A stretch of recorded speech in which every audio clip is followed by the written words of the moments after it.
دیکھیں، بسم اللہ الرحمن الرحیم۔ کل ہم نے عدت کے متعلق تھوڑی سی بات کر لی تھی، اور یہ کہہ دیا تھا، آپ لوگ میوٹ کر دیں کہ اگر عورت حاملہ ہو تو اس کی عدت وضع حمل ہوگی، اور اگر غیر حاملہ ہو تو پھر اس کی عدت 3 حیض ہوگی۔ ٹھیک ہے، اچھا، 3 طلاق کے بارے میں کل بیان ہو گیا تھا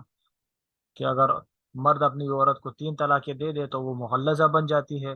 اور 2 طلاقیں دی ہوں تو وہ طلاقیں رجی ہوتی ہیں۔ اس کے اندر عدت کے اندر رجوع کر سکتا ہے، عدت کے بعد پھر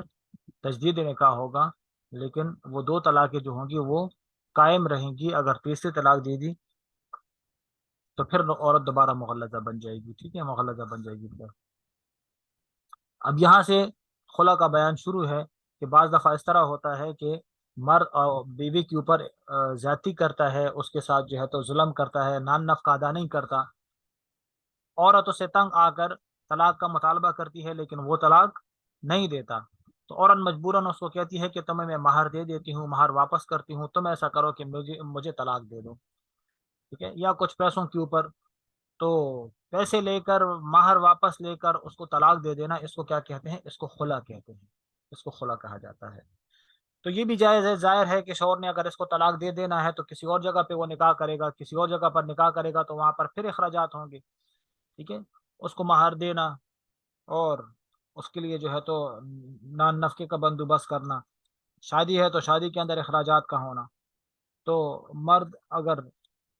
ظاہر ہے دوسری جگہ پر نکاح کرے گا تو اس کے اخراجات بھی تو اٹھائے گا۔ تو اگر وہ بیوی سے مطالبہ کرتا ہے کہ ٹھیک ہے، تمہیں پھر جو مہر میں نے دیا تھا وہ مہر تم مجھے واپس کر دو، میں تمہیں طلاق دے دیتا ہوں، تو یہ جائز ہے۔ اب اس صورت کے اندر یہ دیکھا جائے گا کہ زیادتی جو ہو رہی ہے، جو ظلم ہو رہا ہے، وہ شوہر کی طرف سے ہو رہا ہے یا بیوی کی طرف سے۔ اگر شوہر کی طرف سے ہو تو پھر شوہر کے لیے مہر واپس لینا حرام تو نہیں ہے لیکن مکروہ ہے، کیونکہ بیوی شوہر کے ظلم سے تنگ آ کر اس سے طلاق کا مطالبہ کر رہی ہے۔ ٹھیک ہے،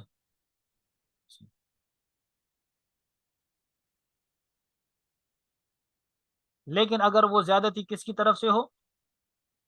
بیوی کی طرف سے ہو۔ ٹھیک ہے، تو اس صورت کے اندر کیا حکم ہوگا؟ اس صورت کے اندر مرد اس سے مہر واپس لے سکتا ہے لیکن مہر سے زیادہ نہیں لے سکتا، مہر سے زیادہ نہیں لے سکتا۔ ٹھیک ہے، کیونکہ حدیث کے اندر آتا ہے کہ ایک عورت نے اپنے شوہر کے بارے میں اللہ کے رسول سے عرض کیا کہ یہ بہت نیک انسان ہے لیکن میرے دل کے اندر اس کی محبت نہیں ہے،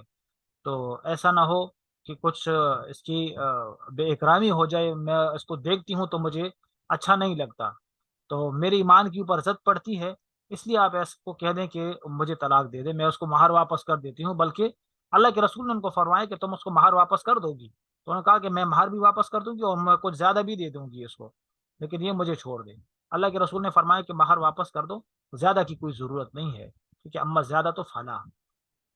تو اس حدیث کے پیش نظر امام ابو حنیفہ رحمہ اللہ فرماتے ہیں کہ مہر سے زیادہ لینا شوہر کے لیے پھر جائز نہیں ہوگا۔ ٹھیک ہے، تب یہاں پر دیکھو، وَلَا يَحِلُّ لَكُمْ أَن تَأْخُذُوا مِمَّا آتَيْتُمُوهُنَّ شَيْئًا إِلَّا أَن يَخَافَا أَلَّا يُقِيمَا حُدُودَ اللَّهِ فَإِنْ خِفْتُمْ أَلَّا يُقِيمَا حُدُودَ اللَّهِ فَلَا جُنَاحَ عَلَيْهِمَا فِي مَا افْتَدَتْ بِهِ۔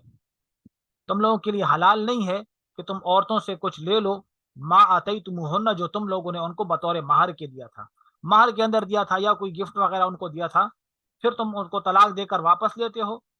ٹھیک ہے، تو یہ جائز نہیں ہے تم لوگوں کے لیے۔ بجا گئی بات کہ طلاق بھی مرد نے خود ہی دے دی اور پھر مہر بھی واپس لے رہا ہے، تو یہ جائز نہیں ہوگا۔ ہاں یہ ہے کہ آپس میں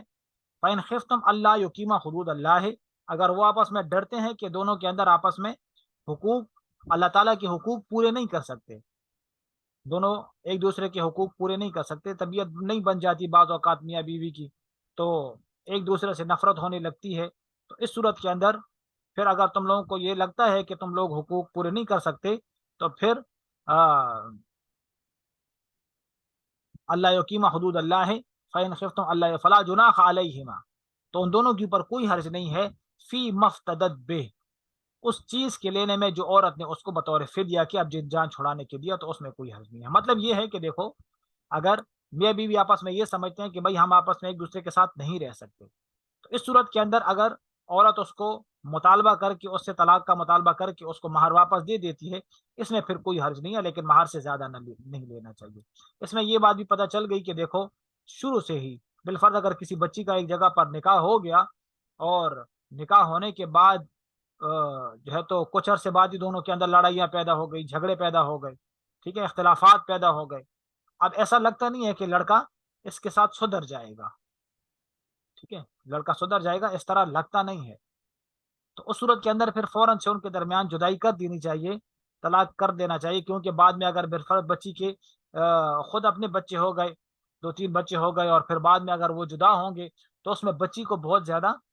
تکلیف کا سامنا کرنا پڑے گا، کیونکہ اگر ابھی بچے نہیں ہوں گے تو اس کے ساتھ ہر کوئی نکاح کرنے کے لیے تیار ہوگا، لیکن اگر اس کے دو بچے 3 بچے ہو گئے تو اس صورت کے اندر پھر اس کو کوئی لینے کے لیے تیار نہیں ہوگا، شوہر کے گھر میں اگر وہ مجبوراً رہے تو شوہر اس کے اوپر ظلم کرتا ہے، شوہر سے طلاق اگر لے کر جاتی ہے تو پھر باپ کے گھر میں بیٹھی رہے گی اور کوئی اس کو قبول نہیں کرتا، اور اس طرح کی کئی واقعات ہمارے سامنے آ گئے ہیں، ٹھیک ہے، کئی مسائل ہمارے سامنے آ گئے ہیں کہ شروع کے اندر جو ہے تو لڑکی اگر اس کے بنتی نہیں ہے شوہر کے ساتھ، لیکن پھر بھی ماں باپ کی ترغیب کی وجہ سے، خاندان کی ترغیب کی وجہ سے بس وہ وہاں پر رہتی ہے، ٹھیک ہے، پھر ادھر بچے ہو جاتے ہیں، لیکن اس کے باوجود شوہر اس کے ساتھ تعلق قائم نہیں کرتا، اس کو حقوق اس کے ادا نہیں کرتا، تو وہ بچی پھر ساری عمر لٹکتی رہتی، کیونکہ اب وہ اگر طلاق لے لے تو ہمارا معاشرہ اس طرح ہے کہ مطلقہ کو کوئی قبول نہیں کرتا، ٹھیک ہے، اس کے ساتھ بچے ہوں تو کسی دوسرے کے بچوں کو کوئی پالتا نہیں ہے، اور اگر وہ بچے شوہر کو واپس دے تو پھر در ماں اس کے بغیر نہیں رہ سکتی، تو ماں اس طرح جکڑ جاتی ہے کہ نہ وہ شوہر کے پاس رہ سکتی ہے، نہ شوہر کے علاوہ کسی دوسرے گھر میں رہ سکتی ہے، اب وہ ساری زندگی لٹکتی رہتی ہے، اس لیے پہلے سے دیکھ لینا چاہیے اگر کسی جگہ پر میاں بیوی کے اندر اختلاف پیدا ہو گیا اور وہ یہ سمجھتے ہیں کہ بھائی بعد میں بھی ان کے درمیان کوئی صلح کرنے والی کوئی بات بن نہیں رہی، تو پھر ان کو آپس میں جدا ہو جانا چاہیے، ٹھیک ہے، کہ روزانہ اللہ تعالیٰ کے احکامات کو توڑتے ہیں، ایک دوسرے کے حقوق کو توڑنا تو اللہ تعالیٰ کے احکامات کو توڑنا ہوا، کیونکہ تلک حدود اللہ ہے، یہ اللہ تعالیٰ کے احکامات ہیں ایک دوسرے کے حقوق کو پورا کرنا، تو جب روز اللہ تعالیٰ کے حکم کی خلاف ورزی ہوتی ہے، ایک دوسرے کے حقوق کو توڑتے ہیں روز، ٹھیک ہے، تو اس سے بہتر ہے کہ دونوں جدا ہو جائیں اور کسی دوسری جگہ پر نکاح کر لے، عورت اپنا راستہ لے لے اور مرد اپنا راستہ لے لے، ٹھیک ہے، اس لیے اللہ تعالیٰ بھی یہی فرماتے ہیں فَإِنْ خِفْتُمْ أَلَّا يُقِيمَا حُدُودَ اللَّهِ، اگر تمہیں خوف ہو کہ تم اللہ تعالیٰ کی حدود کو قائم نہیں رکھ سکتے تو فَلَا جُنَاحَ عَلَيْهِمَا فِي مَا افْتَدَتْ بِهِ، تو اس میں کوئی حرج نہیں ہے کہ اس چیز کے بارے میں جو عورت نے اس کو فدیہ دیا، تلک حدود اللہ، یہ اللہ تعالیٰ کہ اگر وہ فدیہ دیا مطلب یہ کہ اگر عورت اس کو مہر واپس کرتی ہے تو مرد اس سے لے سکتا ہے، یہ اللہ تعالیٰ کی حدود ہے، فلا تعتدوها، تم اس سے تجاوز نہ کرو، من یتعدى حدود اللہ، جو اللہ تعالیٰ کی حدود سے تجاوز کرے گا فاولئک هم الظالمون، تو یہ ظالم لوگوں میں شمار ہوں گے، اللہ تعالیٰ کی حدود سے تجاوز کرنے کا مطلب کہ مرد عورت کے حقوق پورے نہیں کر رہا، عورت مرد کے حقوق پورے نہیں کر رہے، ٹھیک ہے، تو اللہ تعالیٰ کی حدود سے یہ تجاوز ہو گیا، یا یہ کہ مرد عورت کے حقوق کو پورا نہیں کر رہا، اس کے اوپر ظلم کر رہا ہے، اس کا نان نفقہ نہیں دے رہا، اس کو طلاق بھی نہیں دے رہا، طلاق دے رہا ہے تو اس کو ظلم کر رہا ہے، ابھی چند دن پہلے ایک مسئلہ آیا، ٹھیک ہے، کہ ایک عورت نے جو ہے تو اس کو اس کے داماد نے میسج کیا، ٹھیک ہے، اور 3 اسٹامپ پیپر لکھ لیے، میں نے کل بھی میرا خیال ہے تمہیں بتایا تھا کسی اور کو، 3 اسٹامپ پیپر لکھ لیے، اس کو ایک اسٹامپ پیپر بھیجوا دیا اور کہا کہ تمہاری بیٹی کو میں تڑپا تڑپا کے طلاق دوں گا، ٹھیک ہے، تمہاری بیٹی کو تڑپا تڑپا کے میں طلاق دوں گا، تو یہ کیا ہے، یہ ظلم ہے، یہ اللہ تعالیٰ کی حدود سے تجاوز کرنا ہوا، ایسے لوگ ظالموں میں شمار ہوتے ہیں، ٹھیک ہے، حالانکہ 3 اسٹامپ پیپر لکھ لیے تو طلاق، مجھ سے پوچھا، میں نے کہا طلاق تو 3 ہی ہو گئی ہیں، وہ اسٹامپ پیپر بھیجے یا نہ بھیجے طلاق تو ہو گئی ہے، ٹھیک ہے، اب عورت جو ہے تو عدت شروع ہو گئی ہے، وہ عدت کے بعد کسی اور سے نکاح کرنا چاہے تو کر سکتی ہے، تینوں طلاقیں ہو گئی۔ فَإِن طَلَّقَهَا فَلَا تَحِلُّ لَهُ حَتَّى تَنكِحَ زَوْجًا غَيْرَهَا فَإِن طَلَّقَهَا فَلَا جُنَاحَ عَلَيْهِمَا، اب یہاں پر یہ جو طلاق تھی تو یہ طلاقیں مغلظہ تھی، ٹھیک ہے، اب یہاں پر پہلے اللہ تعالیٰ نے 2 طلاقوں کا ذکر کیا، الطلاق مرتان، پھر اس کے بعد اللہ تعالیٰ نے خلا کا بیان ذکر کیا، وَلَا يَحِلُّ لَكُمْ أَن تَأْخُذُوا مِمَّا آتَيْتُمُوهُنَّ، پھر اس کے بعد اللہ تعالیٰ نے تیسری طلاق کا ذکر کیا، ٹھیک ہے، تو یہ جو طلاق ہے فَإِن طَلَّقَهَا، اور یہ جو طلاق ہے وَلَا يَحِلُّ لَكُمْ، ٹھیک ہے، دونوں کے اندر فرق یہ ہے کہ اس میں طلاق بالمال کا ذکر ہے اور اس میں طلاق بغیر المال کا ذکر ہے، سمجھا کہ بات؟ تیسری طلاق چاہے وہ طلاق بالمال ہو یا بغیر المال، دونوں صورتوں کے اندر اگر تیسری طلاق دی تو عورت مرد کے لیے حلال نہیں ہوگی، ٹھیک ہے؟ یا یوں کہہ دو کہ یہ جو الطلاق مرتان یہ طلاق ہو گئی، اور یہ فَإِن طَلَّقَهَا فَلَا تَحِلُّ لَهُ، یہ طلاق بغیر المال کا ذکر ہے کہ تین طلاق اگر دے دی تو مرد کے لیے عورت حلال نہیں ہوگی، اور یہاں پر جو اللہ تعالیٰ نے وَلَا يَحِلُّ لَكُمْ تو اس میں خلا کا بیان کیا، یہ طلاق بالمال کا ذکر ہے، ٹھیک ہے؟ خلا کے اندر مال لے کر طلاق دیا جاتا ہے۔ آگے فَإِن طَلَّقَهَا فَلَا جُنَاحَ عَلَيْهِمَا، یہاں پر طلاق رجعی کا دوبارہ ذکر کیا جا رہا ہے کہ اگر وہ رجوع کرنا چاہے تو رجوع بھی کر سکتا ہے۔ فَإِن طَلَّقَهَا، اگر وہ طلاق دے دیتا ہے بیوی کو، فلا جناح علیہما ان یتراجعا ان ظنا ان یقیما حدود اللہ، تو ان کے اوپر کوئی حرج نہیں ہے، کوئی گناہ نہیں ہے اگر وہ رجوع کرتے ہیں اس گمان کے ساتھ کہ وہ اللہ تعالیٰ کی حدود کو قائم رکھ سکیں۔ اگر طلاق رجعی دے دی، طلاق رجعی کے بعد اگر شوہر رجوع کرنا چاہتا ہے تو رجوع اس صورت کے اندر تو ہو سکتا ہے کہ شوہر یہ سمجھتا ہو کہ بھائی میں رجوع کر لوں گا تو میں اس کی حقوق ادا کروں گا، اب اس کو میں تنگ نہیں کروں گا، تو اگر وہ حقوق ادا کرنے پر قادر ہے، حقوق ادا کر سکتا ہے، بیوی کو مارے گا پیٹے گا نہیں، تو اس صورت کے اندر تو پھر وہ رجوع کر لے، ٹھیک ہے؟ یہ اللہ تعالیٰ کی حدود ہے، یبینھا لقوم یعلمون، اللہ تعالیٰ اس کو بیان کرتے ہیں اس قوم کے لیے جو اس کے اوپر عمل کرتی ہے۔ وَإِن طَلَّقْتُمُ النِّسَاءَ، اگر تم لوگ عورتوں کو طلاقیں دے دو، فَبَلَغْنَ أَجَلَهُنَّ، اور وہ پہنچ جائے اپنی عدت تک، فَأَمْسِكُوهُنَّ بِمَعْرُوف، تو یا تو اس کو روک کے رکھو معروف طریقے کے ساتھ، اور سَرِّحُوهُنَّ بِمَعْرُوف، یا تم اس کو چھوڑ دو معروف طریقے کے ساتھ۔ اس میں رد ہے ان لوگوں کے اوپر زمانے جاہلیت پر، زمانے جاہلیت کے اندر اس طرح ہوتا تھا کہ عورت کو اگر ایک طلاق دے دیتے تو جب اس کی عدت ختم ہونے کو آتی تو اس کی طرف پھر رجوع کرتے، کہتے کہ راجعتو کی، ٹھیک ہے؟ عدت ختم ہونے سے پہلے رجوع کر لیتے تھے، پھر اس کو اپنے پاس رکھتے، پھر اس کو طلاق دے دیتے تھے، پھر اس کو چھوڑ دیتے تھے، اور پھر اس کو جب عدت ختم ہونے کو آتی تو پھر کہتے راجعتو کہ میں نے رجوع کر دیا۔ اس طرح وہ عورت ساری زندگی لٹکتی رہتی، نہ تو وہ کسی اور سے نکاح کر سکتی تھی کہ اس کی عدت ختم نہیں ہوتی اور پھر دوبارہ رجوع کر کے دوبارہ طلاق دیتا ہے، اور نہ یہ اس کے حقوق پورے کرتا۔ تو اللہ تعالیٰ نے اس کے اوپر رد کر دیا کہ نہیں، جب وہ اجل کو پہنچنے لگے، عدت ان کی ختم ہونے لگے، اگر تم نے اس کے حقوق ادا کر کے اس کو رکھنا ہے پھر تو تم اس کو روک لو، اور اگر تم نے اس کے حقوق ادا نہیں کرنے اور تنگ کرنے کے لیے تم نے اس کو واپس لینا ہے تو پھر ایسے تم نہ کرو، پھر تم ان کو نہ روکو، یہ تم کیا ہوگا، یہ پھر تمہاری طرف سے ظلم ہوگا، اور ظالموں کا کوئی مددگار نہیں ہوتا، ٹھیک ہے؟ تو یہاں پر رد ہے زمانے جاہلیت کے طریقوں کے اوپر۔ وَإِذَا طَلَّقْتُمُ النِّسَاءَ، جب تم طلاق دے دو عورتوں کو، فَبَلَغْنَ أَجَلَهُنَّ، اور وہ اپنی عدت کو پہنچ جائے، تو فَأَمْسِكُوهُنَّ بِمَعْرُوفٍ اور سَرِّحُوهُنَّ بِمَعْرُوفٍ، تو تم اس کو روک کے رکھو معروف طریقے کے ساتھ، یا ان کو آزاد کر دو معروف طریقے کے ساتھ۔ معروف طریقے کے ساتھ ان کو روک دو کا مطلب کیا؟ مطلب یہ کہ ان کو جو ان کے حقوق ہو وہ ان کو ادا کرو، یہ مطلب ہو گیا معروف طریقے کے ساتھ، کہ ان کو اپنے گھر لے آؤ، نان نفقہ ادا کرو، مار پیٹ نہ کرو، ہاں، اور جو بھی اس کا حق ہے وہ ادا کرو، یا ان کو آزاد کرو معروف طریقے کے ساتھ، ٹھیک ہے؟ یہ نہ کہ آزاد کرو اور پھر اس کے بعد جو ہے تو لوگوں کے اندر ڈھنڈورا دو کہ یہ صحیح لڑکی نہیں ہے، اس کا کریکٹر ٹھیک نہیں ہے، ہاں،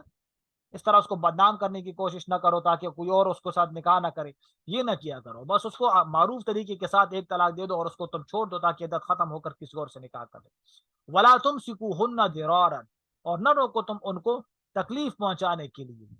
لتعتدوا، تاکہ تم تجاوز کرو، ومن یفعل ذلک، جو اس طرح کرے گا کہ عورت کو نہ تو طلاق دے گا اور نہ اس کے حقوق ادا کرتا ہے، یا طلاق دیتا ہے پھر اس کو رجوع کرتا ہے ظلم کے لیے، زیادتی کے لیے، تکلیف پہنچانے کے لیے، تو جو اس طرح کرے گا فقط ظلم نفسا، وہ اپنے اوپر ظلم کرتا ہے۔ ولا تتخذوا آیات اللہ ہزوا، اور اللہ تعالیٰ کی آیاتوں کا مذاق نہ اڑاؤ، ٹھیک ہے؟ کہ تم طلاق دیتے ہو رجوع کرتے ہو، طلاق دیتے ہو رجوع کرتے ہو، یا یہ کہ ایک طلاق دے دی پھر اس کے بعد جو ہے تو رجوع کر لیا، یا طلاق دیتی نہیں ہو اور حقوق بھی ادا نہیں کرتے، یا رجوع کرتے ہو کس وجہ سے؟ تکلیف پہنچانے کے لیے، تو گویا کہ تم اللہ تعالیٰ کی آیاتوں کا مذاق اڑا رہے ہو۔ اللہ تعالیٰ فرماتے ہیں کہ فَبَلَغْنَ أَجَلَهُنَّ فَأَمْسِكُوهُنَّ بِمَعْرُوف، تم معروف طریقے کے ساتھ اس کو روکو، ٹھیک ہے؟ اور تم اس کو روکتے ہو کس کے لیے؟ ضرارا، ظلم کے لیے، تو تم نے اللہ تعالیٰ کی آیاتوں کا مذاق بنایا ہوا ہے، مذاق بناتے ہو اللہ تعالیٰ کی آیاتوں کا، یہ نہ کیا کرو۔ وَاذْكُرُوا نِعْمَتَ اللَّهِ، یاد کرو اللہ تعالیٰ کی نعمتوں کو، بے ابھی بھی ایک دوسرے کے لیے نعمت ہے، جس طرح یہ نعمت ہے اس طرح اور نعمتیں بھی اللہ تعالیٰ نے تمہارے اوپر نعمتیں کی ہے، ان نعمتوں کو تم اللہ تعالیٰ کی نعمتوں کو یاد کرو، اور اللہ تعالیٰ کے احکامات جس طرح اور احکامات ہیں، تو میاں بیوی کے تعلق سے بھی اللہ تعالیٰ کے احکامات ہیں، جس طرح اور احکامات تم پورے کرتے ہو تو یہ احکامات بھی پورے کرو۔ وما انزل علیکم من الکتاب، اور وہ جو اللہ تعالیٰ نے نازل کیا تم لوگوں کے اوپر کتاب کو، کتاب سے مراد قرآن ہے، والحکمہ، اور حکمت کو، حکمت سے مراد احادیث ہیں، سنت ہیں، یعظکم بھی، اللہ تعالیٰ تم لوگوں کو ان کے ساتھ نصیحت کرتا ہے، واتقوا اللہ، ڈرو تم اللہ تعالیٰ سے، اور جان جاؤ ان اللہ بکل شیء علیم، واذا طلقتم النساء فبلغن اجلہن۔ اب یہاں پر پہلے تو بیان تھا کہ اگر عورت کو تم نے طلاق دے دی عدت کے اندر، اگر تم رجوع کرنا چاہتے ہو تو کر سکتے ہو، ٹھیک ہے، لیکن تمہارا مقصد اس کے حقوق ادا کرنا ہو، اس کو تکلیف پہنچانا نہ ہو۔ اب یہاں پر یہ بیان کر رہے ہیں کہ اگر تم نے عورت کو طلاق دے دی ہے اور طلاق رجی دی ہے، لیکن عدت کے اندر تم نے رجوع نہ کیا اور عدت ختم ہو گئی، اب عدت کے ختم ہونے کے بعد، عدت کے ختم ہونے کے بعد اگر تم دوبارہ اس سے نکاح کرنا چاہتے ہو تو تم اس کے ساتھ نکاح کر سکتے ہو۔ تو اگر شوہر نے اپنی بیوی کو طلاق دے دی اور عدت ختم ہو گئی، اب دونوں ایک دوسرے کے ساتھ نکاح کرنا چاہتے ہیں، تو خاندان والوں کو چاہیے کہ وہ آپس میں ان کو آپس میں نکاح کرنے سے نہ روکے، ٹھیک ہے۔ اب یہاں پر اس کا بیان ہے۔ اصل میں واقعہ اس طرح ہو گیا تھا کہ ایک صحابی غالباً معقل ابن یسار رضی اللہ تعالی عنہ تھے، تو ان کی بہن تھی، تو ان کا نکاح ہوا تھا ایک صحابی کے ساتھ، ان کے اپنے والدین فوت ہو گئے تھے، معقل ابن یسار اس طرح ہو کے، تو ان کی ہمشیرہ تھی جس کا نام جمیلہ تھا یا جمیلہ تھا، تو ان کا نکاح ہوا تھا ابو البداح صحابی کے ساتھ رضی اللہ تعالیٰ عنہ، لیکن آپس میں بنی نہیں، اکٹھے گھریلو معاملات کی وجہ سے جھگڑے ہوتے تھے، اختلافات ہوتے تھے، تو انہوں نے ایک طلاق کی رجی دے دی۔ اب طلاق کی رجی دینے کے بعد عدت ختم ہو گئی، عدت ختم ہونے کے بعد دوسرے طرف سے پیغام نکاح آنے لگا، ہاں، تو پیغام نکاح جب آنے لگا تو انہوں نے بھی، پہلے خاوند نے بھی، ابو البداح نے بھی پیغام نکاح بھیج دیا۔ تو جب معقل کو پتہ چلا رضی اللہ تعالیٰ عنہ کہ بھائی اس کے پہلے خاوند نے بھی نکاح بھیجا، پیغام نکاح بھیجا، تو اس نے کہا نہیں، اس کے ساتھ نکاح نہیں کرنا، حالانکہ بیوی پہلے شوہر کے ساتھ نکاح کرنے پر راضی تھی، کیونکہ اس کے ساتھ مراسم بنے ہوتے ہیں، طبیعت بنی ہوتی ہے، تعلقات ہوتے ہیں اس کے ساتھ، ٹھیک ہے۔ تو اب بھائی نے کہا نہیں، اس کے ساتھ تو نکاح نہیں کرنے دوں گا، پہلے طلاق کیوں دی ہے، طلاق اگر دیا تو عدت میں رجوع کیوں نہیں کیا، اب عدت میں رجوع کرنے کے بعد جب دوسری طرف سے پیغام نکاح آنے لگا تو اب یہ جو ہے تو پیغام نکاح دوبارہ بھیج رہا ہے، اس کے ساتھ نکاح نہیں کرنے دوں گا۔ تو ادھر سے پھر اللہ تعالیٰ نے یہ والی آیت بتا دی کہ اگر تم لوگ عورتوں کو طلاق دے دو اور وہ عدت کو پہنچ جائے، تو اگر وہ میاں بیوی آپس میں خود نکاح کرنا چاہتے ہیں تو ان کو نہ روکو، آپس میں نکاح کرنے سے چھوڑ دو، ان کو نکاح کرنے دو، اگر وہ ایک دوسرے کے حقوق ادا کرنا چاہتے ہیں تو ٹھیک ہے، جو اللہ اور اس کی آخرت کے اوپر ایمان لائے تو یہ اس کے لیے اللہ تعالیٰ کی طرف سے وصیت ہے۔ جیسی یہ والی آیت معقل ابن یسار کو پہنچی تو انہوں نے کہا بالکل اللہ کے رسول، میں اللہ اور اس کے رسول کی اوپر اور آخرت کے اوپر میں بالکل ایمان رکھتا ہوں، مجھے بالکل یہ والی بات منظور ہے، اللہ تعالیٰ نے فرمایا تو یہ میری بہن اس کے ساتھ نکاح کر لے، پھر انہوں نے نکاح کرنے کے چھوڑ دیا۔ تو یہاں پر اسی کا بیان ہے، وَإِذَا طَلَّقْتُمُ النِّسَاءَ، جب تم عورتوں کو طلاق دے دو، فَبَلَغْنَ أَجَلَهُنَّ، اور وہ اپنی عدت کو پہنچ جائے، کا مطلب ہے کہ عدت گزر گئی، تو فلا تعدلوهن، تم نہ روکو ان عورتوں کو، ان ينكحن ازواجهن، کہ وہ اپنے سابقہ شوہروں سے دوبارہ نکاح کرے، اذا تراضوا بینهم بالمعروف، جب وہ آپس میں راضی ہیں معروف طریقے کے ساتھ، شوہر کہہ رہا ہے کہ بس مجھ سے غلطی ہو گئی، 23 ماہ کے میں نے طلاق دے دی تھی، اب میں تمہیں بالکل صحیح طریقے سے رکھوں گا، تمہارے حقوق ادا کروں گا، ہاں، تو اگر شوہر نادم ہو اور حقوق ادا کرنے کے اوپر پختہ عزم کر لے تو ٹھیک ہے، ان کو نکاح کرنے دو، بشرطے کہ بیوی بھی راضی ہو اس کے ساتھ، ٹھیک ہے، لیکن بیوی کا نہیں یہ تو پہلے سے اتنے وعدے کر چکا ہے، یہ وعدہ کرتا ہے وعدہ نبھاتا نہیں ہے، میں نے اس کے ساتھ دوبارہ نکاح نہیں کرنا، تو اب اس کو مجبور نہیں کیا جائے گا، لیکن اگر بیوی بھی کہتی ہے کہ ہاں بندہ اس کو غلطی تو کے اوپر پشیمانی تو ہے، تو